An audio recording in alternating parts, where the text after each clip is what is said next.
You're listening to the Accenture Insurance Influencers Podcast.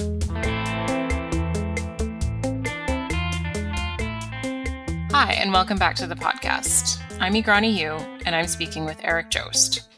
Eric is the global head of property and casualty at Willis Towers Watson, the third largest insurance broker in the world. He joins me from London. Hello, Eric. Thanks for making the time to speak with me. Thanks for offering the time to me, Igrani. I'm looking forward to it.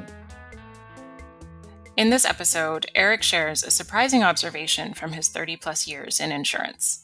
We'll also talk about why the insurance industry needs a more diverse workforce and where Eric sees opportunities for insurance incumbents in an increasingly complex marketplace. I want to go back to a point that you made earlier, which was that risk is, at the end of the day, it's about people. And to get to this idea of the broker's skill set, which I imagine has changed substantially over the past 30 years, and definitely recently with a lot of the technological shifts that we're seeing today. I'm wondering if you can comment on the general talent pool and where some of the talent gaps may be in preparing for the future. And at the same time, where the opportunities are to fill in those talent gaps.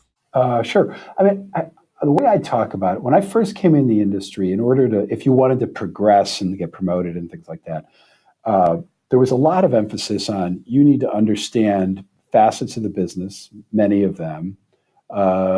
Yes, at some point you needed to specialize and sort of become deeper in one topic or the other, say a product or just client relationship management, things like that. But you never really got very far, so to speak, in your career without having some balance there. One of the things that has happened in the last 20 or 30 years is there's a lot of people, myself included, found this path of specialization was very effective to getting ahead, if you will. And it was really helpful. The clients loved it because they were getting, when they needed a specialist, you were there, you understood things much more deeply than, their sort of person who's kind of managing the whole sort of piece of work, perhaps, that's going on. And so that balance sort of got a little out of phase.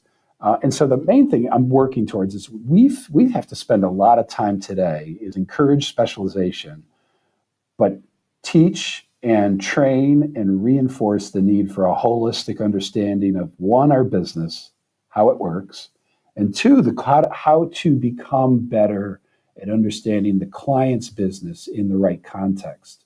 So we spend a lot of time on that, and we're not perfect, and no one else in the industry is, but it's just something that got lost over the last sort of 10 or 20 years that, when you talk about, if you wanted to talk about people at risk, there's only one way to have that conversation, and it requires you to understand how to talk to the client in terms they understand about their own business. And so that's a real challenge. There's other areas, we have an age demographic issue, which is, if you kind of look at the industry, that there's a lot of, I'm in my early 50s, so there's a lot of people at my age and maybe 20 years older, and they're aging out of the industry. There is kind of a talent gap roughly in the kind of 35, 40 range. And then broadly, we have a tech maturity issue. And even in the millennial category, the millennials are great on some of the technology, but not the technology we use in the business. So we've got to work on that. So what I would tell you is, what do you do about it? And I find the good news here is, and I spoke to a group of grads today, so they're by definition millennials, and the challenge is also the opportunity. This is exactly what we need to do to make the industry interesting. If we believe it's hard to bring younger people in the industry, there's a wonderful opportunity here as the industry is shifting around and a need for maybe a more holistic or balanced business person in that space. Number one, okay, right? That's really good. The roles are shifting around a little bit, and then the next thing, is, if you think about inclusion and diversity, and you just take the gender dimension, there's obviously a lot more to it. In order to fill this talent gap, I mean, most of my career, I don't think I've ever competed with a woman for a job. So almost half the population has really not been in this game. And to some degree or another, if you start to think about that more broadly, you can really open up pools of talent, and you can go down obviously other dimensions of inclusion and diversity. So I have a lot of sort of, I'm very passionate about it from a kind of a moral right thing to do. Everyone needs fair opportunity in the world, but if you just focus on selfishly for our industry, it's a very interesting thing to think about where you can bring people in. There's a great need for kind of wider thinking, and it can be complemented by all the specialist expertise that exists here, and people can come out of the next 5 or 10 years in a very different place. That is fascinating. I'm kind of blown away by the fact that you've never competed against a woman for a job. That's going to take a while to sink in. Well, someone asked me that question, and I actually couldn't answer. I mean, I thought I had, but I mean, I was just trying to be. It's nothing I set out to do. It is, it's kind of the ultimate standard of to me, of sort of bias, and not just our industry, but maybe in the wider global culture. Some areas of the world, I think, have gotten past it. Some are still struggling with it. So, but talent is easy. You need people, and I mean, it's just sort of like math, right? Why not look at the larger portion of the population and then act differently as an industry than what I would have observed in most of my career. So. What's interesting to me, maybe not so much in the corporate level work that Willis Towers Watson does, but maybe in the more consumer facing tiers, is that there is very much this shift towards using more technology. You talked about a semi-digital experience. So many people who will start their journey online or through mobile. And to some extent, that sort of eliminates that entry level job as a broker or as an agent that I think many people used to rely on, especially if you were a student or maybe if you were trying to juggle a few jobs. That was one place that many people kind of looked to, especially given some of the structural inequities at play that many women may have looked to. So and feel free to tell me that this is out of your wheelhouse, but I'm just wondering, with that shift, what impact does that have on diversity within the broker workforce, and as you move up the scales, what effect does that have? Yeah, it is a question or an issue, specifically that entry level piece that we've been in an active debate on that internally for 4 or 5 years. For precisely the same issue. First, just how do you get, and typically the entrance to this industry was through something like that, and that type of stuff is going away. And we run a graduate program, and it has some international diversity to it, and that's one small way to sort of pick at the issue, and it makes some improvement. But I mean, to some degree, it's you've got to. What we're finding is sort of getting at this through different kind of different avenues. We think about recruiting a little bit differently. So I mean, we do some of the traditional things, and I think if you looked at our recruiting classes, they would demonstrate to you a whole lot of diversity versus well away from perhaps what the generation I'm in, between 50 and 60, right? So number one is we're getting at it through that way. I think number two is at least we have, to some degree, through this, we talked about disruption earlier, and then, we have this sort of fancy term, insurtech, which is code for technology.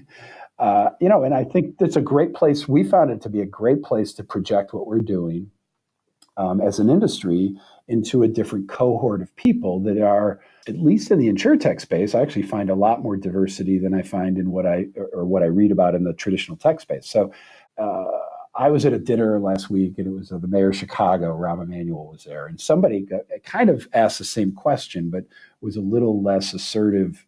They sort of said, how do we change the perception of this industry so we bring more vibrant young people into it, more diversity? And really, they asked the question, Mr. Mayor, how do you help us do that? How do things, you as leaders of a city, do that? And he had a great answer, and I don't know if you know him at all, but it was a little blunt. It was appropriate, but blunt. And he just said, "I can't help you with that. You have to help yourselves. But you got to start looking at where you're bringing people from. Look at the intake points, because if you're chasing around the banks and the investment banks and the consulting firms and the law firms around the same subset of universities in the United States, and you don't get that, you don't get the point. Is like, you need to look at some of these other, whether it's universities and other sources of talent that are vibrant, they're out there, they're willing to work with you, but you need to engage with them, and you've got to make that move. I think that's certainly a part of it. And to some degree, I mean, we say this about everything, it's a leadership issue, but to some degree or another, we have a lot of things internally around diversity, and it's a very big deal to us. But the leadership issue is it's lots of small things as well, where it's how roles get filled. How even when I assemble groups of just like information gathering groups on the thousands of insurtechs in the company, it's just everything becomes an activity around diversity, in the sense of just bring some rough balance to any equation you're in that you're trying to solve. Because what I've noticed over a period of time, and again, I'll just focus on the female piece of it, I can take a great room of 10 male brokers, and I've also worked at an underwriter, the same thing applied at underwriters. And then as soon as I start introducing highly skilled female talent into that interaction, the interaction gets better. Everything from maybe the simple stuff of the men behave a little bit better, but basically there's a little competition in the room, and it's different, and people start getting sharper, their ideas are crisper, they're less disruptive, whatever kind of thing you're worried about. And, I just believe that in spades. Now, I need to be going around to all sorts of leaders at my level and the levels, around me, to encourage that, because in some cases it's natural and it's organic and it's very easy for people to do. And in other cases, it isn't, and you just need to help them encourage that in them, so they do that. Most people don't wake up saying, "I don't want a more diverse world. I don't want a more talented world." But they've never always had examples around them how to act, behave, and actually make progress. And so you just got to help show them the way. And you got to do the big stuff, you got to do the institutional stuff, and you got to do the little stuff every day. And as soon as people see that, it becomes easier for it to be natural to them. And then, the last thing I would say is that all that may sound great, but in order to compete in a world that's very competitive for people, is we got to go out and compete with a lot of industries and understand why we're interesting and different, and what we might be able to provide people that others can't. That's terrific. And I love just that anecdote about introducing women into that group and how that dynamic changes. And from what I gather, becomes a more productive or effective environment. Would that be correct? Yes, I'm sorry. Thank you for, more effective, more productive, more, I guess, efficiency and productive in the sense of the ultimate business outcome. Efficient from the point of view of the group tends to work more crisply together, and it's just a very, very good thing. And I didn't force it on myself; it just sort of happened. And then after a period of time, I just started quietly demanding it. And I'm sure, as I say to a lot of people around this topic, I'm probably far from perfect. But the point is, you just sort of got to get in that. You got to get in the fray. And don't assume that, my corporation will do this for me, my HR team will do this for me. There's a department that helps me with that. Those all might be true. I still have to do it myself and lead. And then you leverage and use all that other stuff as a resource, not as an assumption that it'll be taken care of by somebody else, because it won't. I like that a lot. As much as it is institutional and there can be policies and procedures, again, at the end of the day, it comes down to people. So the fact that you're advocating for that is, I hope, making a big difference within your organization. I hope so. Again, we'll find out more of that we'll know in 10 or 15 years, but you've already invited me back, so I look forward to the opportunity. Perfect. Is there anything that we should talk about that we haven't? I feel like we've really just scratched the surface on a number of really interesting topics. I would say, the one part I would talk about, I mentioned just a little bit is, what's the biggest challenge and probably opportunity for insurers, Yep. in the context of how we work with them today. And again, the industry can talk about itself. And then as a result of that, we end up talking about the things that are measurable across a whole industry. So, the quick answer on a lot of these things is cost. And that's true. We have to become more efficient as an industry, particularly the insurers. But the thing we miss in all that is, and we have to make the client experience different. And while some of that will come out in the disruptive space, one of the biggest challenges is sort of how do you manage a cost? We use cost ratio, but that's code for 40% of every premium dollar, 40 cents on the dollar, goes for administration of insurance, and that's distribution. That's the insurers running themselves, it's settling claims, things like that. That number is just far too high. There's good reason why it got to where it is. Every part of the value chain, so to speak, plays a role. But as that number is going to fall, we've also got to take the client experience and actually improve it, dramatically. And so it's just something that is, very, very difficult to sort of think through, because you think of costs falling, experience going up. And as an industry, I think we still kind of suffer from, we can only do one thing, right? If we want better client experience, costs go up. If we want less cost, client experience, they don't want to talk about it. And what I would say is, just look at, what technology does to every industry. It does both. It brings costs down. It makes the experience better. Now, the application of it might be very different in insurance than a lot of other things. But if you think widely about it, if you think sort of deeply about who the clients are and what they really need and what problem you're solving, you're going to get some interesting outcomes.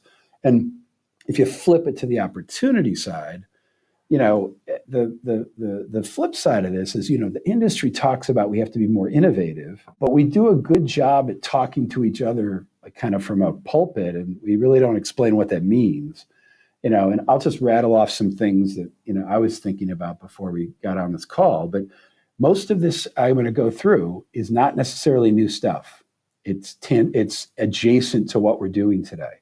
So this isn't go completely invent a product. This is do things that are 20 yards to the right or 100 yards to the left, and just do those. They're connected to what you do today. So here's the list. First, client experience. Just make what goes on today better. And there's lots of good ideas around that. Second is, we talk after a big storm, we talk about the economic gap between, a storm, say, goes through Houston, and then the financial press will talk about, well, there's a $40 billion insurance loss, and then there's $80 billion of people that should have had insurance but don't have insurance. So the whole loss is $120 billion. So we can start to go after creatively we call the economic gap between the actual sort of loss that was possible and who actually went about getting some insurance and some protection. Most of the value in the world is intangible, yet we do very little in this business to help protect intangible assets. We do very well in protecting hard assets and the tangible things. That's how the business grew up. Boats, planes, buildings. But what do we do about intellectual property? We're in cyber risk quite a bit. But there's a lot of opportunity. Is like if we're as a business there to protect value, insurance is there to protect value, how do we deal with what is the vast majority of the value in the world today? And then the last thing that I would just say is there's lots of really smart product extensions where technology and the access to data will open up insurers' ability to take on more risk without being risky to the insurer's balance sheet. Things like business interruptions getting better, contingent business interruption, things around environmental insurance, and there's more and more. But the challenge for the industry sometimes, and the leadership of the industry, is if you look over not the single year, because the last year was pretty maybe rough around people, the last 2 years in terms of storms and natural disasters. But if you look at the arc over 10 or 20 years, you can be very successful in this industry without forcing yourself to innovate a lot. there's a lot of people that for their company and for themselves have made a lot of money. And that's terrific. The point is, if you really want to sort of make this an industry that 20-year-olds want to come in and work in and make it new and different in terms of some elements of what we do, you're going to have to innovate. And the good news is most of what I went through is not, it isn't sending a rocket, and go to the moon and sell insurance. These are things that are all around us. So that would be the one thing I'd leave you with. There's a lot to be done. And I'm not always sure what we need to work on the motivation throughout the leadership of the industry to do it. That's fascinating, Eric. And I wish we had more time to talk about some of those things. Unfortunately, we are coming up to the end of our time. So I just want to say thank you very much. This has been a fascinating conversation. No, and thank you for having me. And I really enjoyed just walking through all this with you. So hopefully it resonates with people. But it was terrific. It was a terrific process, and you did a very nice job. So thank you. That wraps up my conversation with Eric Joost from Willis Towers Watson and concludes Season 1 of the Accenture Insurance Influencers podcast. If you enjoyed this episode, check out our other interviews. We talk to industry experts about automated vehicles, artificial intelligence, and fraud technology. And if you like what you hear, subscribe to get new episodes as they're released. Thanks for listening. You've been listening to the Accenture Insurance Influencers podcast with your host, Igrana Yu. To find the complete Season 1, visit accenture.com/insuраnceinfluencers.